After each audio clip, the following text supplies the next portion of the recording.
Fala, tropa! Já pediu a forneria original? Não! Os melhores recheios e as pizzas mais recheadas você encontra aqui. Link na descrição. Vral!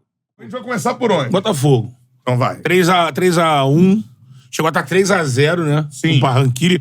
O lance que a galera pega no pé do elenco, quando se joga mal, isso não muda nada. Os jogadores atuam bem, atuam mal. É o que a gente sempre falou aqui. 7 jogadores atuam abaixo da média. o elenco. O que a galera tem que entender é que uma atuação ruim, ela não diz que o elenco é horroroso. Sim. O elenco são as opções que você tem pra fazer um bom time. E o técnico pode escolher a opção errada. Todo mundo É tipo, concorda a que galera esses caras também jogam mais do que jogaram. Hein? A galera analisa elenco igual analisa favoritismo. Favoritismo não é que vá vencer. Favoritismo é quem apenas tem um mais indício. chances de vencer. Elenco é quem tem mais peças para fazer uma boa equipe. Agora, se a peça atua mal naquele jogo... Não, e se você não sabe utilizar as Armar, peças também... Ou isso também.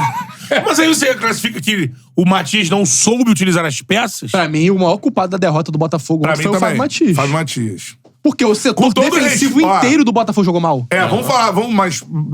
Porque assim, eu acho muito fácil atirar num cara que ele é hoje Experiente, que tá no inteirinho, cargo, mas- sim. Porque a primeira coisa que o pessoal fala agora caiu na realidade. Sim, Não tem mais carioca. Primeira tal. coisa, o Botafogo está na Libertadores, tendo todos os técnicos que passaram lá recentemente por causa do Fábio Matias. É, ele que segurou toda a unha ali. Ele que pegou o adversário pesado que o Botafogo teve na pré-Libertadores, que é o Bragantino.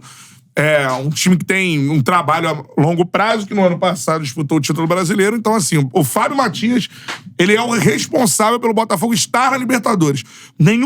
Por conta de nenhum outro treinador, o Botafogo estaria na Libertadores. Por conta do Thiago Nunes não estaria, por conta do Bruno Lage não estaria e por conta do Lúcio Flávio não estaria. Claro. Então, o Fábio Matias é o responsável pelo Botafogo estar na Copa Libertadores da América. Agora, virando a página... Dito isso, acho que será um grande treinador, mostrou grandes valias, acho que é um cara que tem... E foi valorizado, né, pelo que se diz, pelo Textor, era um cara que até a CBF cogitava pra levar pros quadros lá, enfim, trabalhar nas É seleções de importante, base. até seguindo o Botafogo nesse processo de transição pro Arthur Eu Jorge. acho importantíssimo não tirar o Fábio Matias desse processo, porque as comissões técnicas portuguesas que a gente já teve... notícia aqui no Brasil, chegam com auxiliar e o cara não pode nem assistir o Grande treinamento. maioria. Sim, foi o que isso o... não aconteceu, que não fecha a Luiz Castro porta na foi cara assim, do Jesus Fábio foi E Matias. tem essa figura do clube permanente ali, né? Agora, o Matias é um cara que ele tava lá e não era nem o primeiro auxiliar lá, era o Lúcio Flávio. Então, assim, ele ano tava lá em passado algum tava no momento, ele é Bragantino, alçado né? ao time profissional e, óbvio, não está pronto pra esse tipo de desafio, que é uma estreia pesada em casa numa Copa Libertadores Ele é da um técnico América. de base ainda. É assim. isso. Ainda é um técnico que tem que se aprimorar um pouco pra ter esse tamanho de jogo. Então, assim, ele foi pra esse jogo e eu acho que ele ficou muito confiante, a não ser que, por exemplo, um erro da comunicação do Botafogo, não passar questões de departamento médico. Não sei se o Danilo Barbosa não tava... E porque essa questão de não passar joga a responsabilidade pro cara. O que eu vi em campo é que o Fábio Matias optou em não escalar Danilo Barbosa e Tietê. Pra mim foi o erro que matou o jogo. Porque você opta por uma dupla de volantes como Gregory e Marlon Freitas, com todo respeito, acho que o Gregory é um bom jogador, ainda vai jogar no futebol brasileiro, mas ele vem de um futebol com nível de exigência muito abaixo Que é dos Estados e Unidos. jogando no time do dono da bola. E joga no time do Messi. E no Bahia, quando ele se destacou... Também não era nada especial. Era aquele primeiro volante marcador, Destruidor, né? E no Botafogo ele não é assim. Ele tenta ser esse jogador que propõe, sair construindo, né? mas que não dá Que o proteção à Marlon defesa. Freitas já é, inclusive. E o né? Danilo também. Eu senti ele meio Não, barata mas eu tonta ontem. eu Acho que senti... o Danilo um pouco mais firme na marcação. Eu acho mas que o Acho que Botafogo... propõe até melhor, né? Mas, não, propõe melhor, mas, por exemplo, acho o Danilo mais completo. Sim. E o Danilo e o Tietchan não podem entrar só na ruim, mano. Eles se salvaram no ano passado. São os dois jogadores do elenco que se salvaram no ano passado. Do desastre que foi. Começam esse ano. O Botafogo se classifica contra o Bragantino com os dois em campo. Então, assim, tem que ser os dois. Eles têm que ser beneficiados. Tem que ser. E o cara dessa Aí na função vai estreia da chegar Libertadores, ainda, não. né? Vai jogar o Marlon e o Gregory. Eu acho que foi o grande erro, foi esse. E tem um outro erro que eu queria saber, de novo, não tenho conhecimento a fundo da questão médica do Botafogo, isso atrapalha a análise e muitas vezes jogar a culpa no técnico e a culpa é do jogador que tá lesionado. Na minha visão em campo, claramente o Matheus Ponte não estava 100%. Não estava 100%. Não conseguia acompanhar, né? Mas você acha que Aí pesou vai o Rafael, Então, é isso. ou vai o jogador improvisado, o Tietchan na lateral, assim... Tá sem o Dami? O Dami. É. Tá o suspenso, Suárez estava foi suspenso, expulso, foi expulso contra o Bragantino.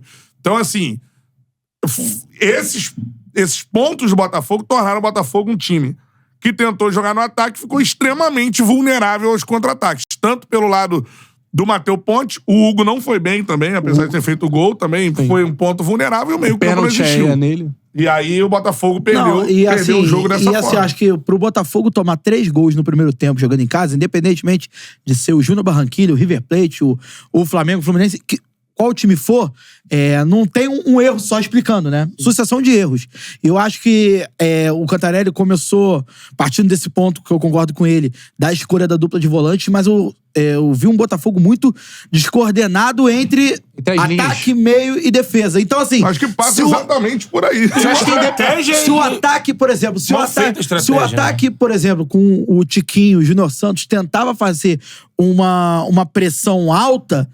ao mesmo tempo o meio não acompanhava e aí você ocasionava um buraco no meio de campo que, beleza, o Cantígio não é craque, mas é um cara experiente, jogou no Corinthians, enfim. Um bom lançamento. Tem uma bagagem internacional. Então, assim, ele tava com uma liberdade de criar e podendo contar também com o auxílio do Xará.